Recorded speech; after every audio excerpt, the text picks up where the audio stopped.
The cold December air bit at my cheeks as I stepped out of the Uber, staring up at the glass-fronted Pearson Tower that dominated the Manhattan skyline. Tonight was Pearson Media's annual holiday cocktail party, an event I'd heard about for years but never attended. My husband Michael had been the chief financial officer there for 8 years, but I'd always made excuses to avoid these corporate gatherings. Mrs. Carter. The doorman smiled politely. Mr. Carter mentioned you'd be arriving separately. Yes, thank you. I adjusted my simple black dress, purchased on sale at Nordstrom Rack, feeling suddenly self-conscious about my modest pearl earrings, the only real jewelry I owned besides my wedding ring. As the elevator climbed to the 52nd floor, I fought the familiar knot of anxiety in my stomach. Michael had insisted I come tonight. It's important, Eleanor, he'd said that morning, an unusual seriousness in his eyes. Trust me on this one. The elevator doors opened to reveal a sea of designer dresses, tailored suits, and the unmistakable sparkle of diamonds catching the light from crystal chandeliers. A waiter offered me champagne from a silver tray, and I took a glass to have something to do with my hands. Can I help you? A tall woman with an iPad approached me, her tone suggesting I might be lost. I'm Elena Carter, Michael Carter's wife. Her professionally pleasant expression faltered for just a moment. Oh, Mrs. Carter, we weren't sure you'd make it. You've never attended before. Michael thought it was important this year, I replied, scanning the room for my husband. He's in a meeting with Mr. Pearson and the board. Last-minute business. He asked that you mingle. She gestured vaguely toward the crowd before being called away. I took a deep breath and moved into the party, feeling like an imposter. The room was filled with powerful media executives, celebrities, and influencers, people whose faces appeared on magazines and billboards. I recognized James Porter, the network's star anchor, holding court near the bar, and Sophia Lynn, the fashion editor whose Instagram I followed religiously. Who invited the help? The whisper was just loud enough for me to hear as I passed a group of women near the dessert table. That's Michael Carter's wife. Another voice, slightly lower. The CFO? I thought he'd be married to someone more polished. I kept walking, pretending not to hear, though my cheeks burned. I'd grown up in a working-class neighborhood in Queens, the daughter of a mechanic and a nurse. Despite earning my master's degree in education and working as a high school principal for 15 years, I'd never felt comfortable in Michael's corporate world. Elena, a familiar voice called out, and I turned to see Rebecca, Michael's assistant, approaching with a genuine smile. I'm so glad you came. Michael's been mysterious all day. You know more about his schedule than I do, I said, grateful for a friendly face. Not today. He cleared his calendar, had me reschedule 3 meetings, and has been locked with the board and Mr. Pearson since 4. She lowered her voice. Something big is happening. Before I could respond, I felt someone bump into me from behind, causing my champagne to splash onto my dress. Oh my goodness, I'm so sorry, came a voice dripping with insincerity. I turned to face Victoria Pearson, the founder's daughter, and the company's notoriously difficult VP of development. It's fine, I said, dabbing at my dress with a cocktail napkin. Victoria made a show of examining me. You're Michael's wife, aren't you? I don't think we've met. Elena Carter. I extended my hand, which she barely touched. Interesting. Her gaze traveled from my now stained dress to my sensible heels. Michael's done so well for himself. One would think his wife would make more of an effort for an event of this caliber. My throat tightened. Excuse me? The invitation specified cocktail attire. Her smile was razor sharp. Though I suppose cocktail means different things depending on which side of the bridge you're from. A small circle had formed around us, predators sensing blood in the water. I'm from Queens, actually, I said, keeping my voice steady. That explains it. Victoria laughed, and several others joined in. Darling, this isn't a PTA meeting. This is where multi-million-dollar deals happen over canapes. Victoria, Rebecca stepped forward. Mr. Pearson was looking for you earlier. Victoria waved her hand dismissively. Daddy can wait. I'm getting acquainted with our CFO's interesting choice of life partner. She turned back to me. Tell me, Elena from Queens, what exactly do you do that qualifies you to be in this room? The question hung in the air like a challenge. I could feel eyes on me, waiting for my response. I'm a high school principal, I said, lifting my chin slightly. I oversee a staff of 70 and a student body of 1,200. Victoria's laugh was like breaking glass. How charming! Managing teenagers while the adults handle billion-dollar media portfolios. Some would argue educating the next generation is valuable work, I countered. Some would, Victoria agreed with mock solemnity. The tactless poor often cling to such noble sentiments while the rest of us create actual value. She raised her voice slightly, ensuring others could hear. She shouldn't even be here. This event is for people who understand our world. The room seemed to shrink around me. I spotted James Porter watching with undisguised amusement, whispering to a colleague. I'd faced down angry parents and defiant teenagers for years, but this calculated public humiliation was different. Just as I was considering a dignified exit, the room's lighting dimmed and a spotlight illuminated the small stage at the front. Harold Pearson, the silver-haired founder and CEO, stepped up to the microphone, followed by the board members and Michael. My husband's eyes found mine across the room, and he gave me a small, reassuring smile that made my heart skip. Despite 15 years of marriage, he still had that effect on me. Ladies and gentlemen, Harold Pearson's commanding voice silenced the room. Thank you for joining us for our annual holiday celebration. Tonight is special not just because of the season, but because Pearson Media is entering a new era. The crowd murmured with interest. After 45 years at the helm of this company, I've decided it's time for me to step back and enjoy my grandchildren and my boat. Polite laughter rippled through the audience. I'm announcing my retirement, effective January 1st. Gasps and whispers erupted. Victoria straightened beside me, a triumphant smile forming on her perfectly made-up face. It was no secret she'd been positioning herself to take over the company for years. The board and I have spent 6 months determining the best leadership structure moving forward, Harold continued, and we've decided on a new ownership model that will ensure Pearson Media's continued success and innovation in a changing media landscape. Victoria began to move toward the stage, smoothing her designer dress. Harold gestured to Michael. I'd like to introduce the architect of this transition, our CFO, Michael Carter. Michael stepped to the microphone, his calm confidence evident even from across the room. His navy suit, the one I'd helped him pick out last month, fit his athletic frame perfectly. There was a subtle power in the way he held himself that I'd always admired. Thank you, Harold, Michael began. It's been my privilege to serve as CFO of Pearson Media for the past 8 years. In that time, we've tripled our market cap, expanded into streaming services, and established ourselves as leaders in digital media. He paused, scanning the room until his eyes locked with mine again. The corner of his mouth turned up slightly. The media landscape is changing rapidly. To stay competitive, Pearson Media needs fresh vision, innovative thinking, and leadership that understands both traditional media and the digital future. Victoria had reached the edge of the stage now, one manicured hand resting on the step, ready to ascend. The board has unanimously approved a new ownership structure, Michael continued. Pearson Media has been acquired by Carter Educational Media Group, a privately held company specializing in educational content and digital learning platforms. The room went completely silent. Victoria froze mid-step.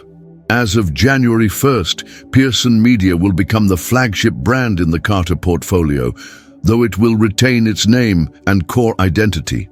Harold Pearson nodded approvingly beside him. I stood paralyzed, my champagne glass forgotten in my hand. I'd like to introduce you to the founder and CEO of Carter Educational Media Group, Michael said, his voice warm. A visionary leader who built a digital education empire from a single tutoring app 7 years ago. A platform that now serves over 20 million students worldwide and has revolutionized access to quality education. Michael extended his hand toward me, and suddenly every head in the room turned in my direction. My wife, Elena Carter. The spotlight found me, standing in my simple black dress with the champagne stain. Victoria's mouth fell open. Beside her, James Porter choked on his drink. Elena, would you join me, please? Michael's voice was gentle, but carried throughout the now silent room. My legs moved automatically, carrying me through the crowd that parted like the Red Sea. The walk to the stage felt interminable, every eye in the room burning into me. Michael took my hand as I climbed the steps, his touch warm and reassuring. Most of you don't know my wife, he said to the crowd. Elena has spent her career in education, first as a teacher, then as an administrator, and for the past 7 years building Carter Educational Media from our spare bedroom. I took the microphone, my hand surprisingly steady. Thank you, Michael. I turned to face the room of media elites who had moments ago been snickering at my presence. While serving as a high school principal, I developed a digital platform to help my students access quality educational content outside the classroom. What began as a solution for one school grew into something much larger. I could see confusion and shock on the faces before me. Victoria Pearson looked as though she'd been slapped. Last year, Carter Educational Media Group was valued at $4.2 billion. When Harold approached us about his interest in retirement, we began discussions about bringing Pearson Media under our umbrella. The synergy between premium media content and educational technology offers extraordinary opportunities. Harold stepped forward. Elena's vision for integrating Pearson's content creation expertise with her educational technology platform is exactly the direction this company needs. The board and I are confident this transition will position us at the forefront of both industries. I smiled at the crowd, making brief eye contact with Victoria. I look forward to working with all of you. Pearson Media's talented team is its greatest asset, and together we'll build something remarkable. As applause reluctantly began, I added, and I'd like to personally welcome everyone to the first day of our new chapter. I believe in open communication, so my door will always be open, even to those who might have underestimated the value of an educator from Queens. The applause grew stronger, though I noticed Victoria and her circle remained stone-faced. Michael squeezed my hand in silent support. After the announcement, the dynamics in the room shifted dramatically. People who had earlier avoided me now crowded around, introducing themselves with newfound respect.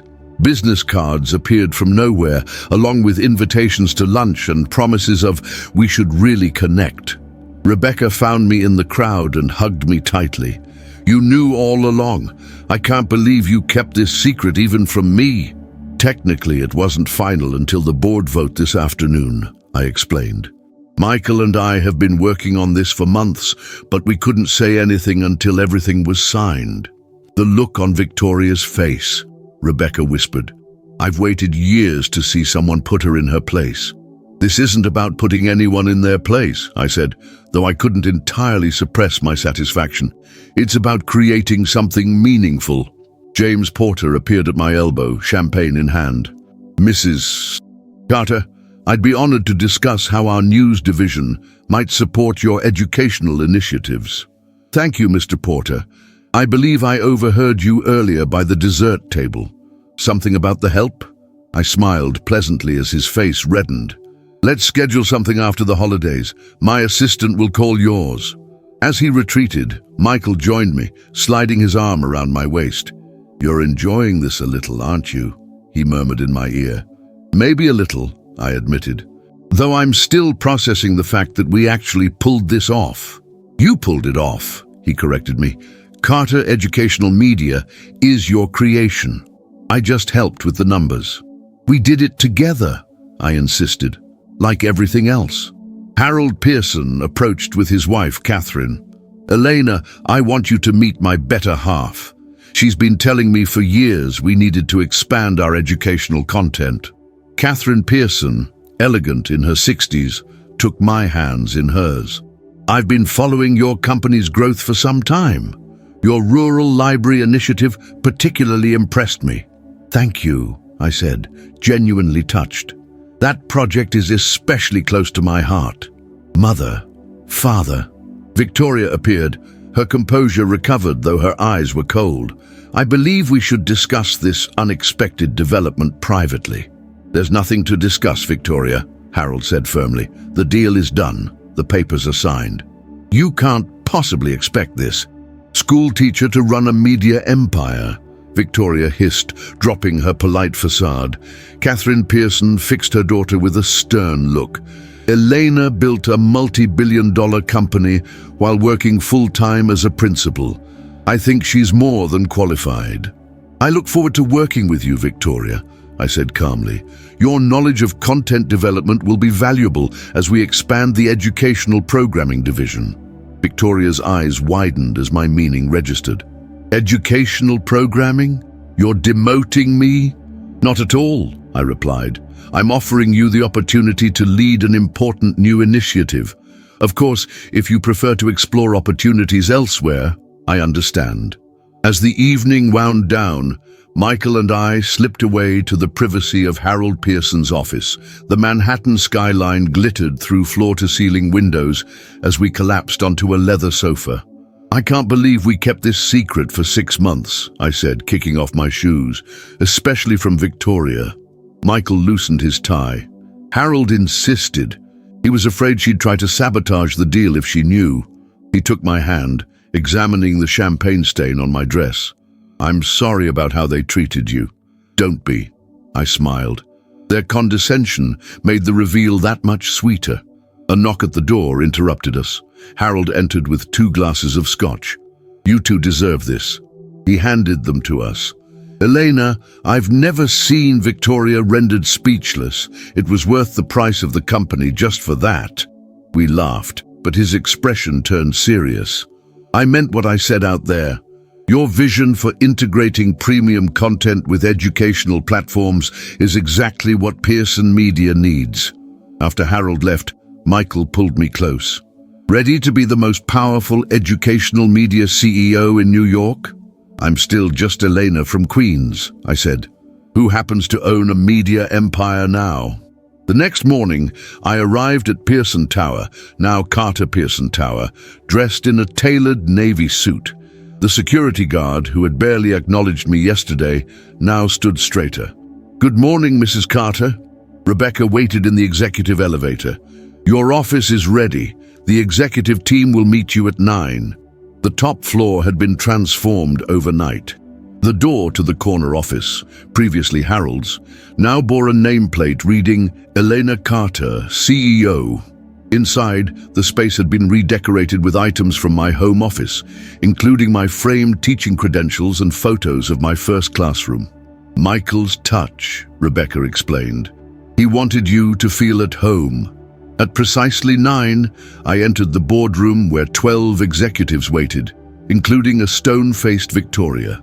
Michael sat at the far end, giving me an encouraging nod. "Good morning," I began. "Yesterday, many of you met Elena Carter, Michael's wife from Queens. Today, you're meeting Elena Carter, your CEO." I placed my hand on the polished table. "I built Carter Educational Media while grading papers at night. I understand hard work, innovation, and seeing potential where others don't." I looked directly at Victoria. "I also understand feeling underestimated. It can be either a burden or an advantage. I chose to make it the latter." For the next hour, I outlined my vision, integrating Pearson's content expertise with Carter's digital infrastructure to create the premier educational media company in the world. We'll continue Pearson's entertainment divisions, but our growth focus will be educational content, from preschool through professional development. Within 5 years, I want Carter Pearson in every school and home in America. As the meeting ended, James Porter approached. "Mrs. Carter, I owe you an apology for my behavior last night. Call me Elena, and yes, you do." I smiled, "but I prefer actions to words. The education beat is now our priority. Show me what you can do with it." Victoria remained seated as others filed out. When we were alone, she spoke through clenched teeth. "This should have been mine. I've worked here my entire life." "That's precisely the problem, Victoria. You've only worked here. You've never built anything of your own." I sat beside her. "You have talent, connections, and drive. Use them to build the educational content division into something revolutionary, and you'll earn my respect and your father's." Her expression remained cold, but I saw calculation in her eyes. "And if I succeed, then you'll have proven me right about your potential." I stood. "The choice is yours. Build something meaningful with us, or leave with a generous severance package. I need your decision by Monday." That evening, Michael found me still at my desk. "The new CEO is working late already?" "Just reviewing Victoria's personnel file. Did you know she developed Pearson's most successful youth programming 5 years ago? It won an Emmy." Michael raised an eyebrow. "You're seriously considering keeping her?" "She's brilliant, Michael. Just misdirected." I closed the file. "Besides, the person who underestimated me yesterday might be my strongest ally tomorrow. That's how real power works." He smiled, helping me into my coat. "Elena from Queens teaching Manhattan about power. I love it." As we rode down in the elevator, I rested my head on his shoulder. "Thank you for believing in me when I was just a teacher with a dream app." "I never doubted you for a second," he said softly. "Neither should they." 3 months into my tenure as CEO, Carter Pearson Media had begun its transformation. The company's stock had risen 12% since the acquisition announcement, and our first educational streaming platform was scheduled to launch in September. I sat in my office reviewing quarterly reports when my assistant announced, "Victoria Pearson is here."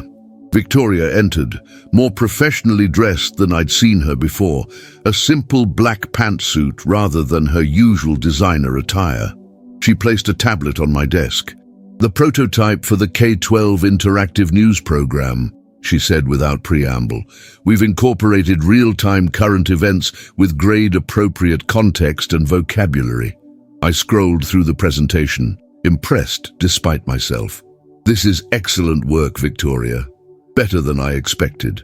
"I exceeded the development timeline by 2 weeks and came in under budget," she added, a hint of pride breaking through her professional demeanor. "You've surprised me," I admitted. "When you accepted the position, I wasn't sure if you were staying to succeed or to sabotage." Victoria's composure faltered slightly. "I considered both options," she confessed. "My father convinced me to give you a chance. And I've learned more in 3 months under your leadership than in 5 years of waiting for my father to retire." She straightened her shoulders. "I still think I could run this company, but I respect what you're building here." I smiled. "That's the most honest thing you've ever said to me." After she left, Michael called. "How was your meeting with Victoria?" "Surprisingly productive. I think she's finally on board." "Told you your strategy would work," he said. "Dinner tonight to celebrate? That new place on Madison you've been wanting to try?"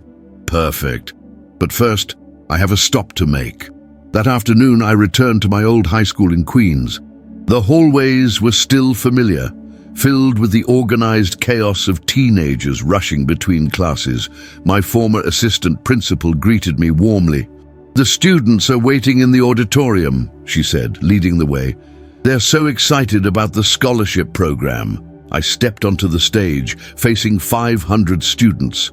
Many were from families like mine, working class, immigrants, first-generation Americans with big dreams and limited resources. 6 years ago, I was the principal of this school," I began. "I understood the barriers many of you face in accessing quality education beyond these walls. That's why I built an app at my kitchen table, to give students like you the resources you deserve. I explained the new Carter Pearson Scholarship Program, full college funding for 50 students annually, along with mentorship and internship opportunities. Success isn't about where you're from. It's about recognizing your own value when others don't." I smiled, thinking of Victoria's dismissive words at the cocktail party. Being underestimated can be your greatest advantage if you use it correctly. Later that evening, Michael and I celebrated at the exclusive restaurant where Manhattan's elite dined. The maitre d' led us to the best table, where James Porter and his wife were already seated nearby. "Mrs. Carter," James stood, extending his hand. "Your education initiative is receiving tremendous feedback. The interactive news program for schools is brilliant."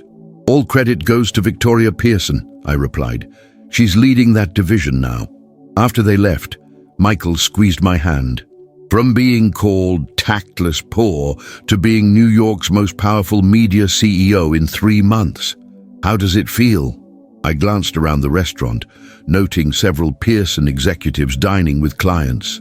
The same people who had snickered at my presence now nodded respectfully in my direction. "It feels like the beginning," I replied. "We've created something that will change education access for millions of students. That's worth more than their approval ever was." Michael raised his glass. "To the woman from Queens who built an empire." I smiled, thinking of all the turns my life had taken, from teacher to principal to tech founder to media CEO. "To believing in your own worth," I countered, "even when no one else does."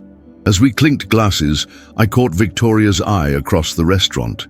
She was dining with potential investors for her educational programming division. She raised her glass slightly in acknowledgement, not quite friendship, but a newfound respect. I returned the gesture, recognizing how far we'd both come. In 3 short months, she had transformed from my greatest critic to a valuable ally. And I had gone from being dismissed as tactless poor to leading one of the most influential companies in America. The greatest victory wasn't proving them wrong about me. It was creating something meaningful that would outlast any personal vindication. As Michael and I enjoyed our dinner, I was already planning our next expansion, bringing educational content to underserved rural communities across the country. The journey had just begun,